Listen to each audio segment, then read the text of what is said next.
Thank you, Honorable Speaker. Honorable Speaker, I beg to move that the Sports Amendment Bill 2024, Senate Bill number 33, be now read a second time. Honorable Speaker, as the Senate of Nairobi, I do receive a lot of guests in my office. And there is a gentleman called Ronald Hainga, who is the secretary of the Nairobi County Boxing Association. The first time he came to my office, the Nairobi County Boxing Association had been invited for a tournament in Vihiga. I think this was sometimes in late 2023, Honorable Speaker. Now, a few months later, he came back to my office. The reason he came for the first time, Honorable Speaker, was to request for assistance for the Nairobi County Boxing Association to be able to meet the expenses of traveling to Vihiga for the entire team, accommodation, and so on and so forth in terms of upkeep of the Boxing Association whilst in Vihiga. Honorable Speaker, when he came back the second time, of course the first time I gave him what I thought was sufficient to sustain the team and what I had. He came back a second time, and this time round, Honorable Speaker, he wrote me a letter in July of 2024. And this time round, they were going for the National Boxing League, which was to take place in Mombasa from the 13th of August to 17th of August 2024. Mr. Speaker, he once again had come to my office to request for financial support for the team to be able to attend that National Boxing League. And I'm holding the letter that he sent to me, Honorable Speaker. He had given a proposed budget here for the Nairobi County Boxing team, including things like transport, accommodation for 4 nights and meals. And the total was about 117,000.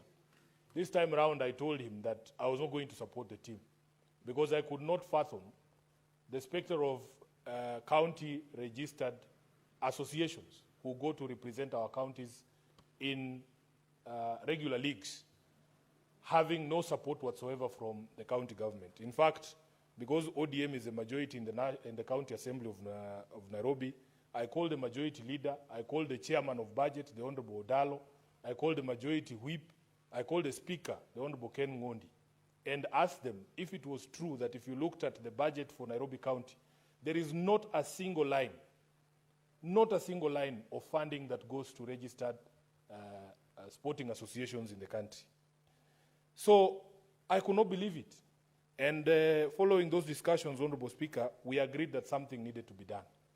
We agreed that because sports is important, because a lot of talent is nurtured through this registered sporting association, we needed to do something. This amendment is a very simple amendment, and I'm hoping that we will take the shortest possible time, because as senators in this House, all of us understand exactly what this problem is. If you speak to colleagues from other counties, you'll be surprised. I haven't met a senator who confirmed to me that their county governments actually allocate money to support registered sports associations in their counties. So, Honorable Speaker, what we did then, we agreed that we were going to bring an amendment to the Sports Act to make sure or to mandate counties to set aside a minimum amount of money every single financial year to support registered county sporting associations. And that is exactly what this bill seeks to do, Honorable Speaker. As you will remember, we had a sports fund that had been set up, Honorable Speaker, just by way of background. We had a sports fund under the Public Finance Management Act called a Sports Arts and Social Development Fund. In fact, Honorable Speaker, the aim of that fund was to support development of grassroots sporting infrastructure and setting up of academies sporting academies in all our constituencies. Unfortunately, Honorable Speaker, immediately the powers that be started seeing how much money was coming to that fund. Amendments were made to the sports fund to now include, in terms of utilization of the money in that, the proceeds of the fund, 60% of the social development, 60% of the fund to go to what they call social development, including universal health care, Honorable Speaker. And I believe that that is where the rain started beating us. Because immediately you divert funds meant for the arts and for sports For other things, and you can look at the percentage that was allocated, 60%, it means that we have very, very insufficient funding for sporting activities. Now, Honorable Speaker, what we want to achieve with this bill is to be able to fund the basic activities of these sporting associations. It is very simple, Honorable Speaker. The Nairobi County Boxing Association cannot be walking with a begging bowl to the offices of senators and members of parliament and MCAs to ask for 117,000 Kenya shillings every time they have a tournament to attend. And because of the importance of sport, we have proposed in this particular bill to start with a very low figure. Honorable Speaker, if you look at clause, I believe it is clause 554C, you will see that the object of the fund is to provide funding to support registered county sporting associations, and that under 54B, there shall be paid into the county sports associations fund 1% of all monies paid into the county revenue fund. Honorable Speaker, that means 1%, and I'll give you the example of Nairobi. This house sends 20 billion Kenya shillings to Nairobi as equitable share. We want 1% of that amount to be set aside for this special fund to support sporting activities. It's not a lot of money, but it is also not nothing. And also money that is received as, on-source revenue, because it is also supposed to be swept into the county revenue fund. And then, Honorable Speaker, if you see, we have also provided for loans, grants, or donations from the national government or international agencies for purposes of supporting county sports associations. Honorable Speaker, I can assure you that for as long as there is a legal framework and a fund which is ring-fenced to supporting the activities of registered sporting associations in the counties, we will have a lot of support, even from international organizations, because we have seen in the additional allocations bill, various international agencies who are interested in specific areas, be it health or slum upgrading, they will come through for these counties to be able to support those specific ones. Honorable Speaker, I want to say that we had occasion to undertake public participation on this particular bill in Nairobi. And I was very impressed by the turnout before the Committee of Labor and Social Welfare. At that particular time, it was chaired by the Honorable Julius Murgor. And we received a number of delegations, Honorable Speaker, some of whom we did not even know existed. Of course, there was the athletic stakeholders who came before that committee. We have the football stakeholders, of course, the boxing stakeholders who are the original reason why we brought this amendment. Then there were stakeholders from Nairobi Skating Association, Judo, volleyball, parasports, a sport called chukball, which we didn't even know, Honorable Speaker, until that particular day. We even had somebody representing American football. So it was quite an eye-opener. And Honorable Speaker, I want to assure everyone who appeared before the committee that we took note of the contributions that they had presented before the committee, and we will be presenting certain amendments during the third reading of this bill so that we capture the intent and the spirit of this bill. You will see, Honorable Speaker, when you look at the clauses on the object of the fund, during publication we had included at 54CD financing the development of sports facilities including stadia, gymnasiums, buildings and tracks. At the third reading, we will be striking out any reference to infrastructural development. Because, Honorable Speaker, as I have said, 1% of what goes to counties is not sufficient to do any serious sporting infrastructure like stadia. We want this to be clear that it is only for the operations or financing the operations of registered sporting associations. Honorable Speaker, we have provided for an administrator of the fund who we have designated as the CEC, responsible for sports in all the counties. And Honorable Speaker, they are the ones who are supposed to supervise and control administration of the fund. We have also provided for eligibility criteria. It is not for everyone, Honorable Speaker, because there was a worry, especially from the county governments, that if you set aside money, you will have all sorts of people claiming to be representative of various sports coming up and saying, oh, we are the ones who are supposed to secure funding. So you will see under Clause 54E that for you to be eligible to apply for funding, you have to be first registered as a county sports association under the Sports Act. And there was a very interesting conversation during public participation hearings on this particular bill, that if you look at the Sports Act, it provides for registration of national and county sporting associations. But there is only one sports registrar, and it is a national office.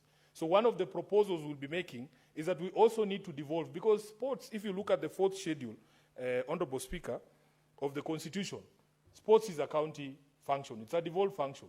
There is no reason why we have a sports registrar at the national level to deal with a devolved function. So we will be proposing, Honorable Speaker, that each county must have its own sports registrar, so that they register the county sporting associations there, and those are the only people who will be eligible for funding under the Act. Then, Honorable Speaker, you will be required as a registered sporting association in the county to have an annual work plan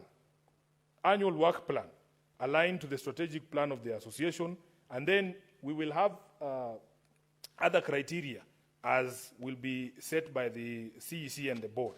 Honorable Speaker, it provides that every 30th of August of each year, the fund administrator, who is the CEC, will issue a budget circular for the fund to the eligible persons, indicating the ceilings for funding under sports and sports development, priority programs, projects, and activities to be funded in the financial year. Honorable Speaker, when you make an application, we have provided that you have to submit certain documents.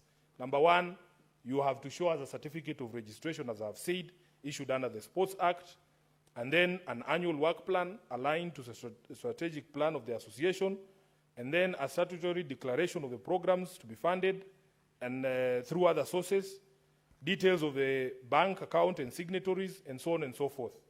Honorable Speaker, every recipient of funding under this program or under this fund shall submit quarterly and annual progress reports of the programs, projects, activities funded by the fund, and also allow monitoring and evaluation of the programs, projects, and activities of the fund. If you don't utilize any amount of money that has been given to you in a particular financial year, you will be required to return the unutilized funds. And therefore, Honorable Speaker, we believe that, and we were told during public participation, that we need to strengthen some of the monitoring and evaluation criteria that we have provided for under the Act. Therefore, Honorable Speaker, we want to, I don't want to go further than that. As I said, it's a straightforward amendment, and we are hoping that we can convince members, because I know many members here are very passionate about sport. I know they recognize the potential for sport. I know they recognize the potential for sport not only as an income earner for our young people in the estates, in the villages, but also as an important pastime, Honorable Speaker, to be able to engage young people and dissuade them from engaging in what would otherwise be bad behavior. I have attended tournaments here, Honorable Speaker. I've attended a football tournament in Kamkunji. I saw the talent, but if you saw the state of the pitch there, Honorable Speaker, if these kids were provided with sufficient facilities, I think they would go far. And many of us have seen the sort of opportunities that are there for people who have talent in the arts or even in sports to lift their families, their communities out of poverty. I think you remember the excitement, Honorable Speaker, of the first person to ever play in the Premier League. When Wanyama came to Tottenham, Honorable Speaker, we were all very excited. And if you look at the sort of money that is in play in those particular circumstances, I can tell you, Honorable Speaker, it's an opportunity that we are sitting on as a country. I had the occasion also to attend a boxing match one time here. There was a Tanzanian who used to be very loud-mouthed, and he was fighting one of our local boys here.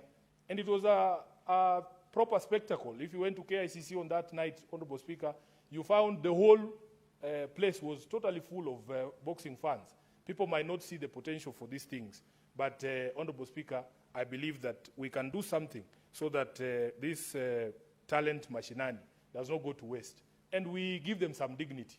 They cannot all the time be moving around with begging bowls, and yet we have a responsibility to support them. And most importantly, Honorable Speaker, they are also taxpayers. You cannot decide where you're going to spend our taxes to the exclusion of other people. So whereas the counties have responsibility to build or develop sporting facilities, and many of them are struggling to do it. Here in Nairobi, we are struggling with the City Stadium. We are struggling with Joseph Kang'ethe grounds. We are struggling with Kiumbuini. It's a mess. But we are hoping that at least for the associations, these people would not mind. If you go to Woodley, Honorable Speaker, they told me that they don't care the nature of the surface they are playing on. They just wanted the county government to open this facility so that they can be able to use it. But they need support just to buy basic facilities, to be able to pay referees, to be able to do the basic things that they are required to do to be able to compete. So with those many remarks, Honorable Speaker, I beg to move, and I request that Senator Osotsi, the Senator for Vihiga, seconds the bill. I thank you, Honorable Speaker.